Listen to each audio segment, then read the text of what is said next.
Magandang araw po sa lahat ng mga taga-subaybay. Welcome sa programang Tagapagabay. Samahan niyo po kami sa pagbibigay inspirasyon, pagbabahagi ng salita ng Diyos at magandang balita mula sa ating Panginoon. Ako po ang inyong tagapagabay, Police Major Fulgencio M. Canyon Jr., Chief Evangelical Base Section ng PNP Chaplain Service.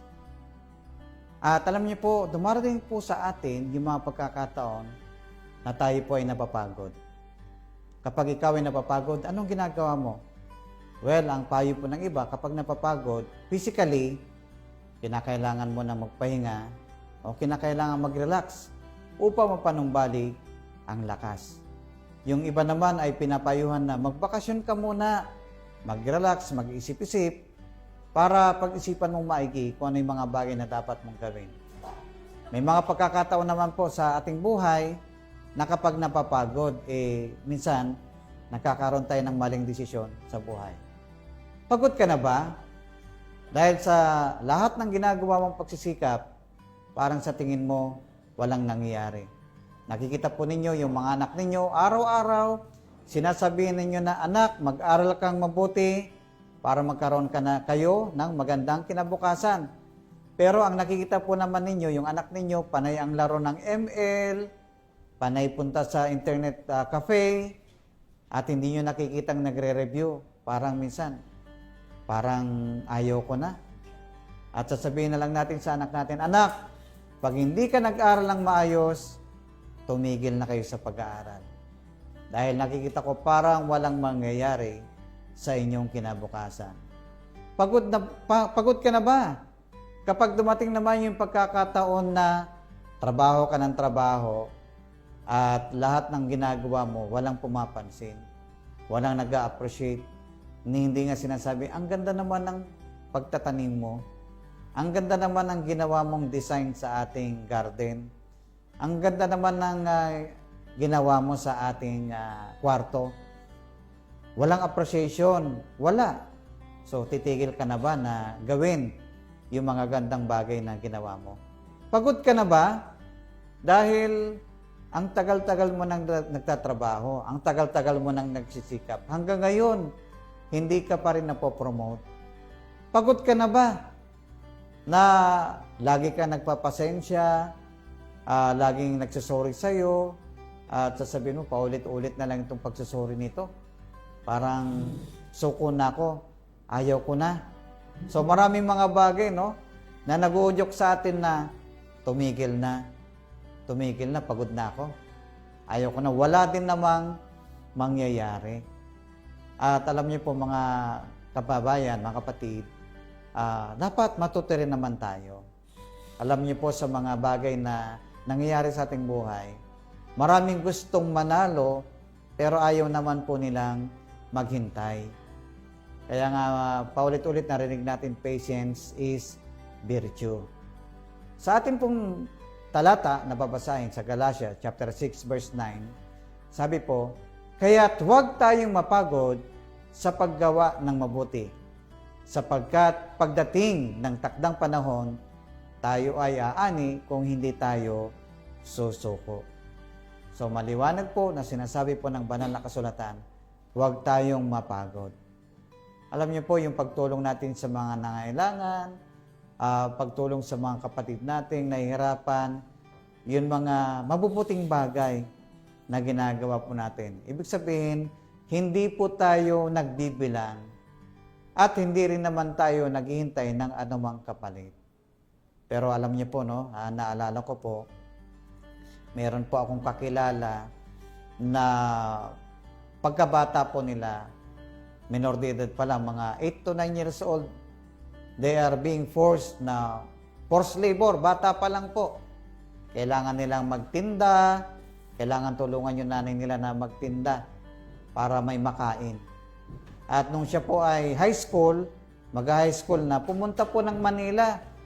Sa kanyang katawan na napakapayat, napakaliit, pumasok po siya sa construction. Yung tagapala po ng buhangin. Medyo mabigat na trabaho yun. Sabi sa kanya, kaya mo ba yan? Kaya ko po. And then siya po ay naging working student sa umaga, nagtatrabaho, sa gabi po nag-aaral. So, hindi po siya tumigil. Nagsikap po siya. dahil naniniwala po siya someday na meron ding magiging bunga yung mga bagay na ginawa po niya. At alam niyo po, yung paggawa po niya ay hindi siya napagod. Sa totoo lang po talagang dumarating yung time na patang-pata, pagod na tayo. Pero kapag meron tayong iniisip na balang araw, yung aking sakripisyo, balang araw, yung aking ginagawa, hindi lang ako makikinabang, kundi yung aking mga kapatid, yung mga taong nakapaligid sa akin, yung mga taong nangailangan ng aking suporta. At alam niyo po, sa madaling salita, yun pong binabanggit ko ay akin pong ninong. At sa kanyang pagiging working student, medyo naka-establish na po siya sa kanyang inupahang bahay sa Manila. Sabi niya sa kanyang mga kapatid, pumunta kayo dito sa Manila, follow what I do, sundan niyo lang ako, walang problema sa titirahan, walang problema sa pagkain, basta mag-working student kayo.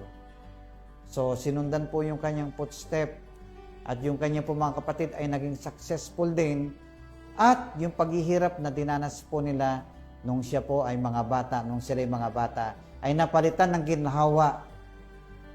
Bakit nagkaroon ng ginhawa? Dahil hindi po napagod. Hindi po siya sumuko, hindi po siya tumigil. Kaya naman, the rest is history. His life was never been the same again. Kaya naman po mga kababayan, kung tayo po ay tumutulong sa mga kapatid natin, sa mga nangailangan, huwag po tayong magbilang. Alam nyo, kapag nagbilang po tayo, and sometimes, yun nga, pag nag-expect tayo ng sobra-sobra. Pero wag din naman tayong makalimot ng paalala sa kanila. Alam niyo po, lahat po ng kabutihan na ginawa po natin, balang araw ay aani po tayo. So might be hindi pa ngayon, no? Pero alam natin, when we invest to the people, yung mga taong nangailangan ng tulong mo, tulong pinansyal, nangailangan ng payo mo, nangailangan ng suporta mo, darating po ang panahon na yung kabutihang ginawa mo ay kanilang gagawin sa mga taong nangangailangan din po ng tulong. It is a chain reaction. Gumawa ka ng kabutihan sa isang kapwa, sa isang kapatid natin, gagawin din po niya hanggang sa mga susunod pang saling lahi. So, kapatid, huwag kang mapagod sa paggawa ng mabuti. Darating ang panahon, lahat ng kabutihang ginawa mo, hindi man bumalik sa iyo upang magpasalamat, kundi ginawa nila ito sa mga taong nangailangan. Then, yun na po yung atin pong consolation. Our consolation is to see people na nagtatagumpay o nagtagumpay dahil ikaw ang naging modelo. Dahil ikaw ang naging inspirasyon, dahil ikaw ang nagsakripisyo. Kaya po mga kasama, no? Ako bilang Pilipino, bilang lingkod ng bayan, hindi ako magsasawa na gumawa ng mabuti at tumulong sa mga taong nangailangan sa abot po ng aking pong makakaya. Kung ano yung mga bagay na magagawa po natin, higit sa lahat, mga bagay na mabuti. Sa mga magulang, huwag po kayong mapagod. Netaguyod po ang inyong mga anak. Dahil darating po ang panahon, kung kayo po ay naging mabuti sa inyong mga anak, sila rin po ay magiging mabuting magulang para po sa inyong magiging apo. So napakaganda na meron po kayong legacy na may papamana sa inyong pong pamilya. Meron kang legacy bilang lingkod ng bayan para sa bansang Pilipinas. Huwag kang susuko, laban lang. And someday, you will reap what you sow.